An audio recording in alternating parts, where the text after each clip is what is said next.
హైదరాబాద్ లో జరగబోయే మనీ మంత్ర money manifestation classes కి ఇప్పుడే కాల్ చేసి రిజిస్టర్ అవ్వండి.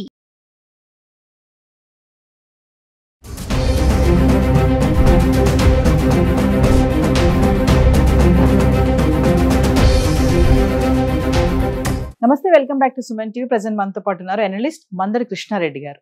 నమస్తే సార్. నమస్తే అమ్మా. సార్, బంగారం ధరల గురించి మాట్లాడుకుంటే మరి వరల్డ్ గోల్డ్ కౌన్సిల్ ఒక అంచనా వేస్తుంది 2026 కల్లా బంగారం ధర మరి పెరగనుందా తగ్గనుందా అంటే. మీరు చాలా వీడియోస్లో చెప్పారు బంగారం పెరగడం తగ్గడం అనేది ఎవరు చెప్పలేరు అనేసి. మరి ఇప్పుడు వరల్డ్ గోల్డ్ కౌన్సిల్ ఒక అంచనా వేసింది. ఒకసారి వివరాలకు వెళ్తే, బంగారం పరిస్థితులు ఈ రోజు ఒక రకంగా రేపు ఒక రకంగా మనం చూస్తున్నాం. ఒక వారం రోజులు ఒక రకంగా ఉండొచ్చు, వారం రోజులు ఇంకో రకం కూడా ఉండొచ్చు చూస్తున్నాం.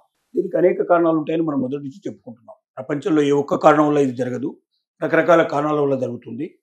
ముఖ్యంగా డాలర్ పతనం మీద, డాలర్ యొక్క స్ట్రాంగ్నెస్ మీద ఆధారపడి ఉంటుంది. డాలర్ పతనం అయినట్టయితే ఆటోమేటిక్గా గోల్డ్ బాగా రేటు పెరిగే అవకాశం ఉంది. డాలర్ స్ట్రాంగ్గా ఉన్నట్టయితే గోల్డ్ రేటు తగ్గేటువంటి అవకాశం ఉందని మొదటి నుంచి మనం చెప్పుకుంటాం. అలాగే స్టాక్ మార్కెట్లు పతనం అయ్యేటట్టయితే గోల్డ్ రాగా డిమాండ్ పెరుగుతుంది, గోల్డ్ రేటు బాగా పెరుగుతుంది. స్టాక్ మార్కెట్లు కరెక్ట్గా ఉండి హోల్డింగ్లో ఉండి పర్ఫెక్ట్గా నడిచి పెరుగుదలే ఎప్పుడు సూచి ఉన్నట్టయితే ఆటోమేటిక్గా గోల్డ్ రేటు తగ్గిపోయే అవకాశాలు ఉన్నాయి.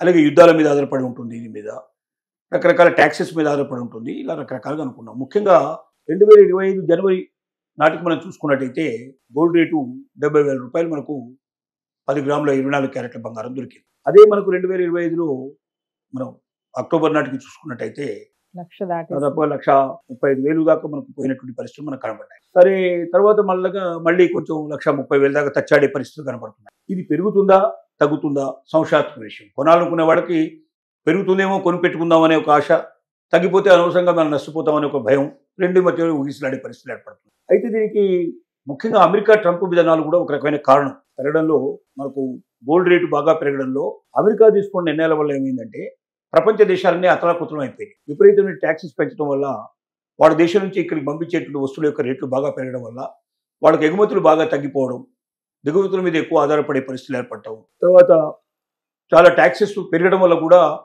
గోల్డ్ అంటే అక్కడ దాని మీద వేరే వాటి మీద వెచ్చించేదానికన్నా, ముఖ్యంగా స్టాక్ మార్కెట్ల మీద కానీ లేకపోయినట్టయితే వారు వేరే లోహాల మీద వెచ్చించేదానికన్నా బంగారం మీద వెచ్చించినట్టయితే మనకు ఎప్పటికైనా భవిష్యత్తు ఉంటుందనే ఉద్దేశంతో విపరీతంగా పోటీ పడిపోయినటువంటి పరిస్థితులు ఏర్పడతాయి. సరే, తర్వాత మళ్ళీ కొంచెం స్టెబిలిటీకి వచ్చే పరిస్థితి. ఇప్పుడు డాలరు ఎప్పుడైతే స్టెబుల్గా ఉంటుందో అప్పుడు మార్పులు సంభవిస్తే తగ్గుతుంది, బంగారం రేటు తగ్గే అవకాశాలు ఉన్నాయి. కాబట్టి స్టాక్ మార్కెట్లు స్థిరంగా ఉన్నప్పుడు కూడా బంగారం రేటు తగ్గే అవకాశాలు ఉన్నాయి. కాబట్టి ఇలాంటి కొన్ని పరిస్థితుల వల్ల ఇప్పుడు తగ్గడం ప్రారంభమైంది. ఈ తగ్గుదగ్గులతో కొద్ది తగ్గినట్టు అనిపిస్తుంది, మళ్ళీ పెరిగినట్టు అనిపిస్తుంది. అయితే వరల్డ్ గోల్డ్ కౌన్సిల్ ఏమని పిలుస్తుందని చెప్తుందంటే ఒక 5 నుంచి 15% మధ్య పెరగడానికి అవకాశాలు చాలా ఎక్కువగా ఉన్నాయి భవిష్యత్తు లోపల.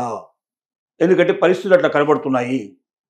ముఖ్యంగా వడ్డీ రేట్లు తగ్గించే అవకాశాలు ఉన్నాయి. అమెరికా లోపల ఫెడరల్ బ్యాంక్ లోపల వడ్డీ రేట్లు ఎప్పుడైతే తగ్గిస్తారో అప్పుడు బ్యాంకుల్లో డబ్బులు పెట్టుకునే దానికన్నా బంగారం లాంటివి కొనిపడేస్తే ఎక్కువగా లాభాలు వస్తాయనే ఉద్దేశంతో ఎక్కువ మంది కొనడానికి ముందుకు వస్తారు. అందువల్ల గోల్డ్ రేటు 5 నుంచి 15% పెరిగే అవకాశాలు ఉన్నాయి అనేది ఒక అంచనా.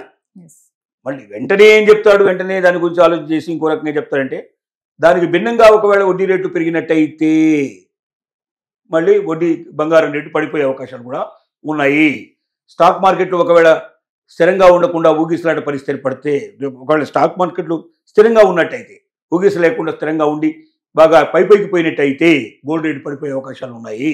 ఇలాగా అంటే ఎవరు చెప్పినా మళ్ళీ తిరిగి అక్కడికి రావాల్సిందే.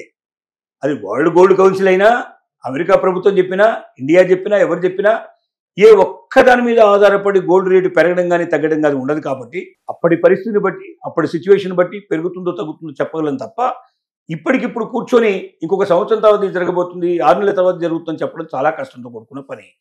ఒక 15 రోజుల నుంచి 4 రోజుల పాటు గమనించాలి. బాగా పెరుగుదల ఉన్నా, బాగా తగ్గుదల ఉన్నా అది కరెక్ట్ సూచి అనుకోవడానికి అర్థం ఉంది. అంటే డెఫినెట్గా ఆ మార్కుల్లో పెరగడానికి ఇంకా కొంతకాలం, ఒక 4-5 నెలలైనా 5-6 నెలలైనా అట్లా ప్రయాణించే అవకాశం ఉందని అనుకొని పెరుగుతుంటే కొనాలా, తగ్గుతుంటే కొనాలా, ఏం చేయాలనేది మీరు నిర్ణయించుకొని, అంటే ఎవరైతే కొనుక్కుంటున్నారో వాళ్ళు నిర్ణయించుకోవాల్సిన అవసరం ఉంది. ఎప్పటికప్పుడు ఎనలైజ్ చేసుకోవాల్సిందే, ఏ రోజుకి ఆ రోజు ఎనలైజ్ చేసుకోవాల్సిందే తప్ప రానున్న 6 నెలలకో సంవత్సరానికో ఇప్పటి నుంచి చెప్పడం చాలా కష్టం. దానికి ఊరికే కొన్ని ఆలోచనలు చేయడం, కొంత అంచనాలు వేయడం జరుగుతుంది. కానీ అంచనాలు 100% కరెక్ట్ అవుతాయని ఏ ఒక్కసారి ఇది సందర్భంలో ఇది రుజువు కాలేదు. గోల్డ్ విషయంలో ఇది రుజువు అవ్వడం చాలా కష్టంతో కూడుకున్న పని.